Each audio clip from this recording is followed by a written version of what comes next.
Aquí vamos a hablar de un tema sumamente interesante y un poco discutido en República Dominicana. Vamos a hablar de hipertensión pulmonar asociada a tromboembolia crónica. Como bien sabemos, según las directrices de las nuevas guías 2022 que se vienen consensuando desde el simposium de la NICE en el 2018 y de las guías SERS del 2015, donde se sostiene que esta pertenece al grupo 4 de hipertensión pulmonar. Como bien sabemos, pertenece al grupo 4 de hipertensión pulmonar y esta justamente es una de las causas de lesiones vasculares frecuentes en los pacientes que presentan un evento pulmonar de embolia pulmonar aguda. Se estima una incidencia de un 4 a un 6% de aquellos pacientes que presentan un evento agudo van a presentar hipertensión pulmonar asociada a tromboembolia crónica o enfermedad tromboembolia crónica sin hipertensión pulmonar. Pues el 99% de los pacientes con un evento agudo pueden llevar a desarrollar la entidad. Pues aquellos pacientes van a presentar remodelado en lo que es la vasculatura pulmonar y asimismo van a presentar consigo cambios a nivel de la circulación pulmonar y por ende aumento en las resistencias vasculares pulmonares que van a dar traste y consigo a la patología. La hipertensión pulmonar por tromboembolia crónica se caracteriza patológicamente por la presencia de material tromboembólico organizado, una remodelación vascular iniciada o potencializada o una asociación de una angiogénesis defectuosa y por tanto hay una fibrinolisis deficiente y una disfunción endotelial. Vamos a encontrar que la definición puramente de hipertensión pulmonar asociada a tromboembolia crónica es hemodinámica, pues el cateterismo cardíaco derecho es el diagnóstico certero y el estándar de oro hoy por hoy. Vamos a ver más adelante. Y se define aquel paciente hemodinámicamente que tiene una media de la pulmonar mayor de 20 milímetros de mercurio con una presión capilar pulmonar, lo que le confiere un componente precapilar, con una capilar pulmonar menor de 15 milímetros de mercurio y resistencias vasculares pulmonares mayor de 2 unidades UT, los cuales bajaron los puntos de corte en las nuevas directrices de las guías 2022. Después de 3 meses de anticoagulación efectiva en este paciente que presentó un evento agudo y que al menos presenta uno o más defectos perfusorios documentados en el gamagrama ventilatorio perfusorio, que es el estudio gold estándar a los 3 meses de nosotros para diagnosticar la entidad con una especificidad y una sensibilidad de un 97 o 98%. Como vemos aquí, la enfermedad tromboembólica crónica sin hipertensión pulmonar es un concepto muy discutido que viene trayéndose de hace 4 años. Nina Brown fue una de las primeras que habló de este concepto porque antes se entendía que estos pacientes no debían ser tratados porque no tenían hipertensión pulmonar y que solamente tenían enfermedad tromboembólica crónica y que si bien lo mandábamos con anticoagulación a la casa 3 meses y luego se lo quitábamos porque realmente no tenían hipertensión pulmonar. Pero a pasar el tiempo, vieron que había remodelado en la vasculatura pulmonar y que había cambios a nivel de la circulación pulmonar y por ende habían modificaciones en estos pacientes y que sí deberían tratarse, aunque tal vez no con los tratamientos específicos para hipertensión pulmonar porque hemodinámicamente no tiene hipertensión pulmonar. Entonces, por eso surge la diferencia de estos dos conceptos importantes. Aquí hablamos de la enfermedad tromboembólica crónica asociada a hipertensión pulmonar. Si vemos, es igual en ambos grupos. Disnea en el ejercicio, en ambas, pero esta no presenta hipertensión pulmonar en reposo. Sí, en la prueba cardiopulmonar, ¿qué diferencia hay? Un paciente con enfermedad tromboembólica crónica sin hipertensión pulmonar puede presentar un aumento en el cociente media de la pulmonar con el consumo de oxígeno mayor de 3 milímetros de mercurio, que eso puede deberse a una ventilación del espacio muerto en ese momento, o este paciente puede desarrollarlo, pero no hemodinámicamente se cataloga como hipertenso pulmonar porque no tiene los parámetros hemodinámicos que ya discutimos al inicio en la definición. Y hay que descartar que este paciente también no tenga limitación ventilatoria causada por alguna patología propia del parénquima pulmonar o que tenga excluir algunas patologías puramente del corazón izquierdo con la falla cardíaca con FEBI preservada, que es una de las más frecuentes, y el daño valvular. ¿Por qué no hay resolución del trombo? Buena pregunta. Muchas teorías tratan de explicar esto, ¿por qué no hay resolución del trombo? Muchas veces existen pacientes con condiciones clínicas, como son infecciones de ventrículos, de válvulas ventrículos peritoneales. También puede haber lo que es esplenectomía, enfermedades inflamatorias crónicas, trastorno tiroideo o algunas enfermedades malignas, como bien hablaba el doctor anteriormente en su conferencia.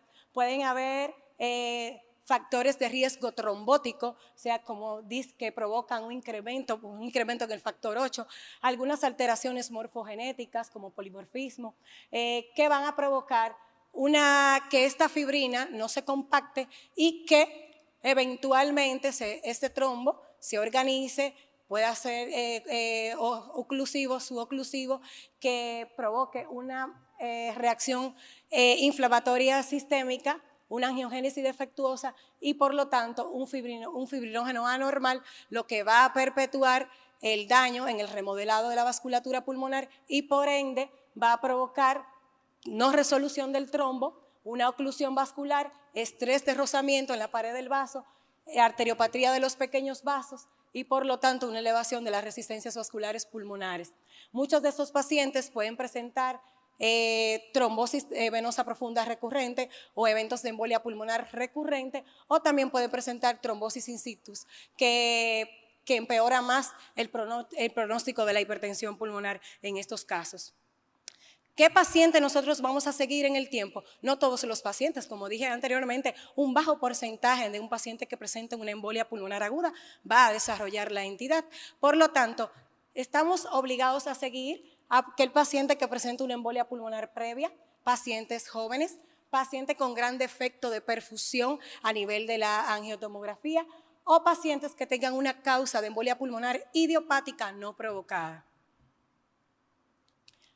Podemos tener una característica importantísima. Ese paciente puede estar en embolia pulmonar silente, o sea, con un evento de tromboembolia crónica asociada o no a hipertensión pulmonar, está en el periodo de luna de miel, como bien decimos, y puede ser que esté silente, pero este trombo hay resolución incompleta del mismo, hay organización del mismo y por lo tanto va a provocar la estenosis, la oclusión, el estrés de rozamiento de la pared del vaso y arteriopatía de los pequeños vasos o trombosis distal de los pequeños vasos, porque no todos los trombos son centrales, también se altera lo que es la vasculatura distal y la microvasculatura. Esto va a provocar un aumento progresivo de las resistencias vasculares pulmonares y va a dar una hipertensión pulmonar asociada a tromboembolia crónica ya sintomática. Ese es el paciente que continúa con disnea. Decimos, no, es un paciente con un síndrome postembolia pulmonar y ahí lo dejamos, pero no, hay que seguir este paciente en el tiempo y llevarlo a hacerle el screening de diagnóstico. ¿Cómo lo vamos a hacer? Antes de hablar de esto, esta gráfica me gusta mucho de Peter Dorf-Miller, que trata de explicar el mecanismo fisiopatológico y si bien se creía que si los trombos ocluyera la vasculatura distal, protegía a la circulación del estrés de cizallamiento, pero esto no es así. O sea, que haya o no trombos oclusivos, esto no protege a la circulación. ¿Por qué? Porque están las colaterales. Las famosas bronquiales forman colaterales hacia la circulación pulmonar y este aumento del flujo sistémico también va a provocar remodelado, va a provocar lesión muscular, arteriolización de las vénulas, va a provocar área de hemangiomatosis capilar y se va a comportar como una enfermedad venoclusiva y por ende va a desarrollar remodelado en la vasculatura pulmonar y va a dar una hipertensión pulmonar sintomática. Y al igual que en la hipertensión arterial pulmonar asociada a grupo 1, también hay receptores de endotelina, por eso son pilares del tratamiento los vasodilatadores pulmonares, que dentro de esto tenemos, también están elevados, al igual que en la HAP, y el uso de la prostacyclina, por eso está sustentado también, porque las vías de las prostacyclinas también se activan aquí. Y importante, el óxido nítrico, o sea, las 3 vías están involucradas y por eso los estimuladores de la guanilato ciclasa, el Riocigua, es uno de los medicamentos utilizados como vasodilatadores pulmonares para tratar a estos pacientes con hipertensión pulmonar, que vamos a ver más adelante cuáles son los que califican para tratarse y los estudios que lo sustentan. Aquí, como vemos, la lesión vascular puede estar a diverso nivel de la anatomía. Aquí las ramas principales, las lobares, segmentarias, subsegmentarias y la microvasculatura, que ya son estas pequeñitas que están aquí. Y en dependencia del lugar anatómico donde se encuentre la lesión, vamos a tener las lesiones que son quirúrgicamente tratables por tromboendarterectomía pulmonar, vamos a tener las lesiones que son tratadas por BPA, angioplastía por balón, y las lesiones que obedecen a las microvasculaturas que van a ser tratadas con terapia médica. En cuanto al algoritmo diagnóstico, para diagnosticar la entidad, lo primero es signos y síntomas, un paciente que haya tenido un evento de embolia pulmonar agudo, que tenga algunos factores de riesgo predisponente, como lo dijimos anteriormente, y que este paciente a los 3 meses de una anticoagulación efectiva, yo lo traigo, le hago un gamagrama ventilatorio perfusorio, tiene 2 o más defectos de perfusión, en la angiotomografía también, aunque en la angiotomografía no tengamos defectos importantes, a nivel de las ramas centrales, no quiere decir que el paciente no tenga tromboembolia pulmonar asociada a hipertensión pulmonar o sin hipertensión pulmonar. Pues, como vemos, a los 3 meses estos trombos centrales pudieron haber desaparecido y puede haber quedado trombos distales que se pueden ver en el gamagrama ventilatorio perfusorio, que es un estudio de medicina nuclear. Posteriormente le hacemos un ecocardiograma. ¿El ecocardiograma para qué? Para saber si el paciente tiene baja, intermedia o alta probabilidad. Ojo aquí también, el ecocardiograma no es estudio diagnóstico, es estudio de probabilidad diagnóstica. El estudio diagnóstico gold estándar es el cateterismo cardíaco derecho, pues como bien lo dice la definición, es puramente hemodinámica. Aquí vemos que se refiere a centro experto en hipertensión pulmonar para derivar el tratamiento oportuno de este paciente. Como vemos aquí, hay lesiones que ese es un gamagrama ventilatorio perfusorio, vamos a ver los efectos de perfusión, las imágenes en sacabocados o en mordidas, vamos a ver aquí trombos a nivel de la circulación pulmonar, trombos centrales. Si vemos aquí, hay que definir bien cuando tenemos un trombo crónico y cuando tenemos un trombo agudo. Los trombos agudos se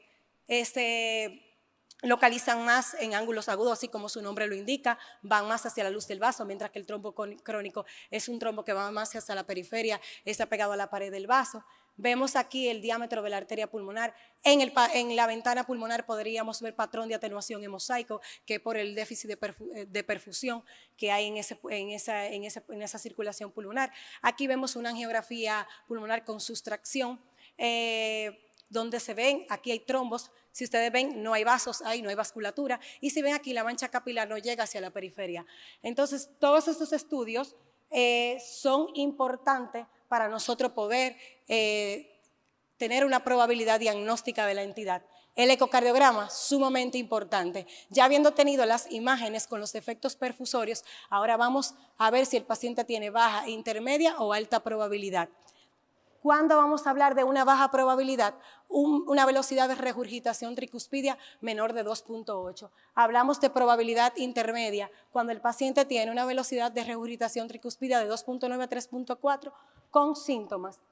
Y hablamos de una probabilidad alta mayor de 3.4, aunque no tenga síntomas. Pero no solamente la velocidad de regurgitación tricuspidia es el único signo sugestivo que vamos a buscar en ecocardiograma, sino también hay otros signos importantes, como son el diámetro del ventrículo derecho por encima del ventrículo izquierdo mayor a 1, el tiempo de aceleración menor de 105, que el notch mesosistólico que se ve aquí. También podríamos ver la velocidad de regurgitación pulmonar, el diámetro de la pulmonar y un parámetro que se introdujo nuevo en las nuevas directrices de las guías europeas, que es el acoplamiento ventricular arterial, cociente taxe sistólica de la arteria pulmonar menor de 0.55, que habla del remodelado reverso, que justamente esto va a ser el futuro. Aquí vemos, este es un paciente mío, vemos un ventrículo derecho dilatado en sus tres dimensiones, con disfunción importante del ventrículo derecho, tanto longitudinal como circunferencial. Vemos también una aurícula derecha hipertensa con un volumen indexado, 64 mililitros por metros cuadrados. Ese es un paciente ya con datos de alta probabilidad por eco de hipertensión pulmonar. Vemos aquí una velocidad de regurgitación tricuspidia, el jet de la tricúspide, mayor de 4.5 milisegundos, que estima una presión sistólica de la arteria pulmonar en 96 milímetros de mercurio con un tiempo de aceleración de 65 milisegundos, confiriéndole una insuficiencia tricuspidia moderada y por lo tanto alta probabilidad para la entidad. A este paciente lo vamos a someter a un cateterismo cardíaco derecho para medir todas las presiones del hemicardio derecho y poder diagnosticar la entidad. Y como es tromboembolia crónica, debemos llevarlo a una angiografía pulmonar. Este es un paciente mío también. Entonces aquí vemos, importante, ahí no hay vasos, como este es el lóbulo superior, no llegan los vasos, aquí sí, y se ve en la circulación del derecho, está tapada completa, o sea, hay trombos centrales aquí hay trombos a nivel de las ramas principales, de las lobares hasta las subsegmentarias se extiende. ¿Cómo podemos evaluar la arteriopatía de los pequeños vasos, o sea, la enfermedad de los pequeños vasos? Aquí es un poco difícil, porque se pensaba que midiendo el cociente el diastólico de la arteria pulmonar, muchos decían que tal vez midiendo las resistencias vasculares pulmonares por el cateterismo cardíaco derecho, pero sí uno de los parámetros que mayor define esa detección justamente de la enfermedad de los pequeños vasos es el porcentaje RUP que se hace en el cateterismo cardíaco derecho a la caída, en el momento hemodinámico de la caída de la presión capilar pulmonar. Si vemos que esta presión capilar pulmonar tiene una caída rápida en la curva, entonces es un paciente que tiene un lecho vascular pulmonar complaciente, o sea que tiene unas resistencias vasculares pulmonares que se ofrecen, mientras que si cae lentamente esta curva, este es un paciente que si usted lo lleva a cirugía, a tromboendarteritomía pulmonar, es un paciente que posteriormente puede quedar con hipertensión pulmonar persistente o recurrente, que lo vamos a ver más adelante. Aquí lo que establecen las nuevas directrices y lo que establecen los japoneses, los alemanes, que son los que más escriben de la entidad. Este artículo se publicó en esta semana, el 14 del presente mes, de Marion de Croix, que es una de las que más escribe, y Matsubara, que es uno de los que más también conoce más de tromboembolia crónica asociada a hipertensión pulmonar. Vemos aquí que se está llevando muy a cabo lo que es el manejo multimodal. El manejo multimodal de la entidad tiene que estar guiado por un equipo multidisciplinario donde vamos a tener un cirujano experto en tromboendarteritomía pulmonar, tenemos que tener un experto en angioplastía por balón, que perfectamente puede ser un cirujano vascular con entrenamiento en angioplastía con balón, porque así como se balonea todo lo que bien decía en la conferencia anterior, también los vasos pulmonares se balonean y también podremos lograr grandes cosas. Un radiólogo torácico y un especialista en hipertensión pulmonar. La decisión del tratamiento inicial, debemos decidir si ese paciente es quirúrgico o no. Si no es operable, debemos ofrecerle tratamiento híbrido con angioplastía pulmonar con balón o tratamiento con drogas vasodilatadoras pulmonares que también tenemos en el país. De hecho, llevamos el programa de alto costo en el país para esos pacientes, o sea que no están solos. Y si el paciente solamente tiene daño de la microvasculatura, pues tratamiento farmacológico nada más. Importante, la decisión del tratamiento debe ser un seguimiento con la estratificación de riesgo mediante los lineamientos de las directrices, de las guías, a los 3 a 6 meses, y si el paciente no mejora y necesita nuevamente un cateterismo cardíaco derecho para medir la hemodinámica, pues y cambiar, o si necesita escalar a una doble o triple terapia secuencial, entonces hay que llevarlo a cateterismo. Pero Más adelante vamos a ver que con estudios no invasivos podemos darle seguimiento a este paciente. Aquí vemos, ya esto es más que los pacientes con trombos centrales, endarterectomía pulmonar, pacientes con trombos ya a nivel de sus segmentarias, BPA y pacientes ya con daño a la microvasculatura, tratamiento médico. Lo establece en la directriz como nivel de evidencia 2B. Aquí vemos más de la evidencia, el paciente con tromboembolia pulmonar crónica sin o con hipertensión pulmonar debe llevar tratamiento anticoagulante de por vida. Se tenía una discusión que si un directo o no. Bueno, a los 3 meses le podríamos dar un directo. Después que se investigue la causa, a los 3 meses de nosotros llevar a este paciente con una anticoagulación efectiva y traerlo nuevamente para el screening diagnóstico, entonces debemos saber si el paciente tiene una trombofilia asociada, entonces los antagonistas de la vitamina K dominan el escenario aquí, pero no quiere decir que no se puedan utilizar los nuevos anticoagulantes orales en caso de que no haya ninguna trombofilia asociada. Importante la tromboendarterectomía pulmonar en pacientes con trombos centrales, accesible quirúrgicamente, la angioplastía por balón en pacientes inoperables o en pacientes que no califiquen porque no tienen trombos centrales, sino que tienen trombos más distales. Y el tratamiento médico con drogas, que más adelante lo vamos a ver y cuáles son los estudios que han demostrado evidencia.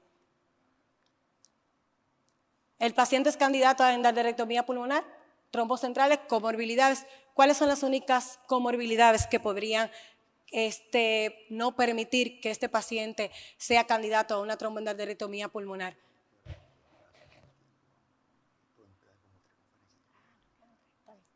Ya.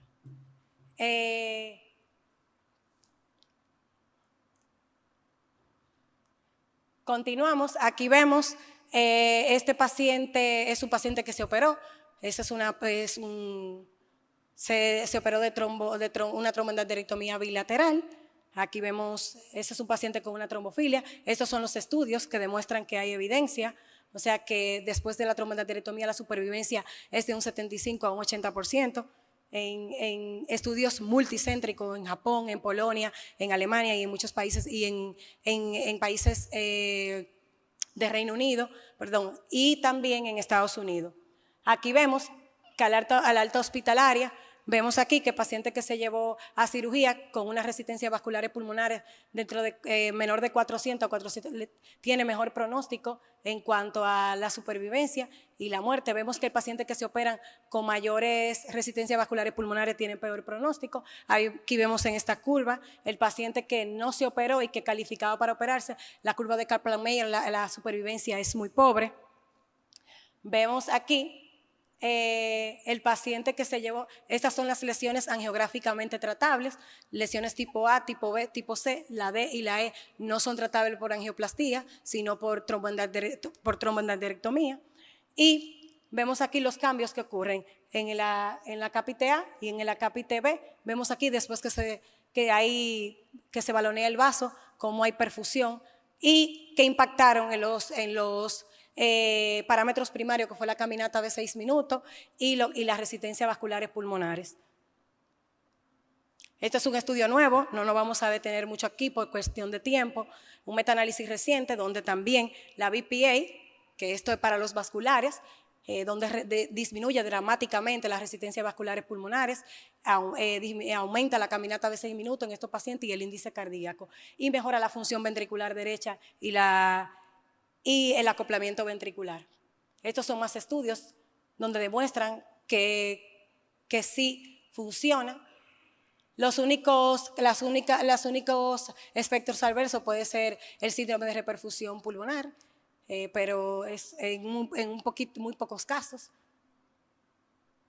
Y el tratamiento médico que está indicado, hay varios fármacos, el Riociguá es uno de los que está aprobado por la FDA, que impactó en lo que era la hemodinámica, la caminata de 6 minutos y en lo que tenía que ver con la medida de la pulmonar. Y aquí vemos en pacientes con hipertensión pulmonar persistente, o sea que se llevó a tromboendarterectomía y que quedó con hipertensión pulmonar persistente. Y el de abajo es el paciente que no, era inoperable porque no calificaba. Entonces vemos que impacta en aquellos que se operaron y que quedaron con hipertensión pulmonar persistente y en los inoperables también.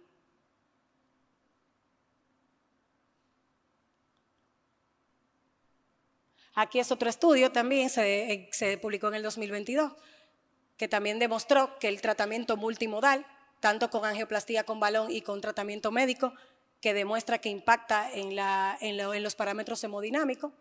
Y ya que vamos a hacer con este paciente, cada 3 a 6 meses hacer la estratificación de riesgo con las escalas multiparamétricas. Mensajes para llevar en la práctica clínica, seguimiento estrecho de pacientes de alto riesgo para desarrollar cronicidad después de un evento de tromboembolia pulmonar aguda. La hipertensión pulmonar asociada a tromboembolia crónica es potencialmente curable. Las imágenes avanzadas con angiografía pulmonar por tomografía y la angiografía por sustracción digital y la angiografía selectiva ayudan a distinguir la enfermedad obstructiva proximal de la distal, pero no pueden establecer el grado de la microvasculatura precapilar.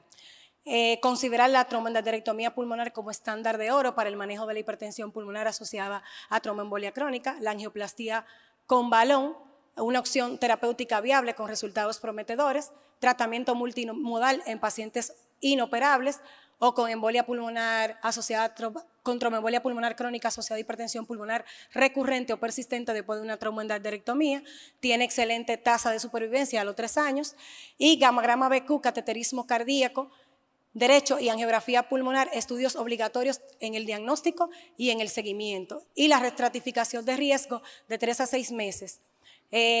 Las resistencias vasculares pulmonares, factor pronóstico en endarterectomía pulmonar, y en República Dominicana debemos formar grupos PERT para no pasar por alto la detección temprana al alta del síndrome post-embolia pulmonar y de la enfermedad tromboembólica crónica sin o con hipertensión pulmonar. Aún estamos a mitad de camino, necesitamos más. Gracias.